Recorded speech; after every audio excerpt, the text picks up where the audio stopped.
Julien pour Eric, but à accorder, pas de position de hors-jeu de l'attaquant du PFC. Exactement.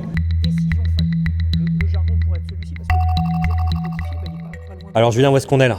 Là on est au centre d'assistance vidéo, centre VAR, en plein cœur de Paris. Et du coup avec Benoît Millot et avec Sylvain qui est assistant au CAI, on va s'installer puis on va essayer justement ce dispositif. Le 1er avril dernier, la direction technique de l'arbitrage a ouvert les portes de son centre de visionnage VAR à plusieurs médias.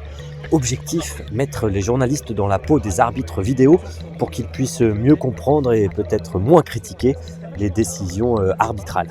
Avec Julien, on prend donc la place des deux arbitres VAR du match Lyon-Paris FC, disputé en mars dernier. C'est un potentiel hors-jeu, ouais. C'est le numéro 18, c'est ça qui marque, c'est le Alors, quelle était la décision de terrain au départ? La décision, il y a hors-jeu. si la décision de terrain est la bonne. Voilà, exactement. Donc est-ce qu'on peut revoir une image sur... voilà, ça c'est pas mal la caméra 8 et au moment de l'impact, stop. Alors pour juger le départ du ballon, pas de place à l'interprétation, nous explique Benoît Millot. Il faut trouver la première image sur laquelle on peut voir la déformation du ballon. Donc si tu fais un moins, ok. Le ballon, il n'a pas de Plus, déformation. tu crois que c'est celle-là. Refais-moi encore un plus maintenant. Et là, tu vois bien que le ballon est parti. Ouais. Donc c'était bien mon entre-deux. Celui qui nous a permis de choisir la bonne image, c'est Sylvain. Il est technicien vidéo salarié de la société Okai depuis 6 ans et il travaille sur les matchs de Ligue 1 depuis un peu plus de 3 ans. Honnêtement, il y a des situations qui peuvent être plus stressantes que d'autres, mais dans la globalité, ça va. Il faut bien sûr savoir se contrôler et gérer le stress. La plupart du temps, tout va bien. Après, quand il y a des situations avec plusieurs enchaînements, des contrôles qui s'enchaînent, voilà, là c'est plus technique, mais il faut être concentré. Retour à notre match avec l'aide de Sylvain.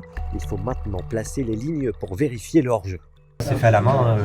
Donc là, c'est toi en tant que VAR qui lui dirait je veux que tu positionnes soit au pied, soit au fessier. Sur le talon, c'est ça, ou sur le fessier?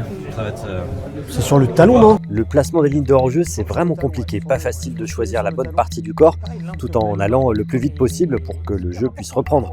En Coupe d'Europe, pour aider les arbitres, le hors-jeu semi-automatique a été instauré. Ce n'est pas le cas pour le moment en Ligue 1 pour des raisons financières notamment. Avec Julien, on a été beaucoup trop long, plus de 7 minutes pour arriver enfin à une décision claire. Il y a but. Donc c'est de lui dire canal de communication. J'appuie sur le bouton rouge. Exactement. Donc Julien pour Eric, but à accorder, pas de position de hors-jeu de l'attaquant du PFC. exactement. Même si elle continue de nourrir les polémiques, 8 ans après sa mise en place, la VAR a fait ses preuves.